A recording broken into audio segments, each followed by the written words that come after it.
I greet you in Jesus' precious name. It is Saturday morning, the 22nd of October, the year 2022, and this is your friend, Angus Buchan, with a thought for the day. If we start off in the first book of Kings, chapter 4, and I'm reading verse 31. For he was wiser than all men. Who are we talking about? We are talking about Solomon, the wisest man that ever lived. But you see, if you go to 1 Kings chapter 3 and verse 5, you will see that the Lord said to Solomon, "Ask, what shall I give you?" And then in verse 9, Solomon's response to God was, "Give to your servant an understanding heart to judge your people, that I may discern between good and evil. For who is able to judge this great people of yours?" You know, wisdom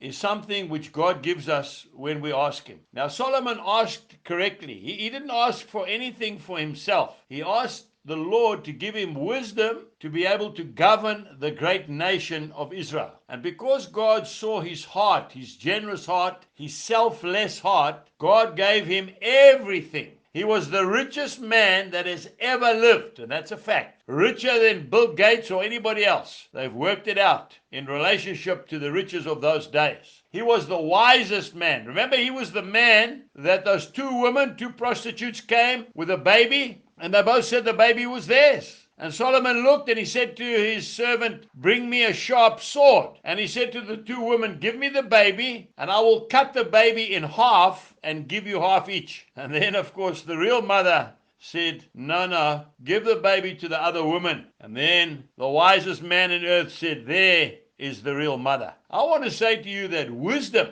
God gives us wisdom not to make ourselves special, but to help others. You know, Charles Spurgeon said something very interesting. He said, "Wisdom is the right use of knowledge. To know is not to be wise, no, but to know how to use knowledge is to have wisdom." And I want to encourage you today, ask the Lord to give you wisdom so that you can remain humble, so that He can teach you. John Calvin was one of the greatest theologians of his time. And he said, "This is our wisdom, to become learners to the end." You never arrive. I must be honest with you, the older I'm getting, the more I realize I know very little or nothing. But wisdom comes from the Lord. You see, wisdom is to know when to speak, and wisdom is to know when not to speak, but to listen. Remember, young people, God gave us 2 ears and 1 mouth. Why? Because He wants us to listen twice as much as He wants us to speak. And then the last one is Proverbs 10:19. "In the multitude of words, sin is not lacking, but he who restrains his lips is wise." God bless you and have a wonderful day. Goodbye.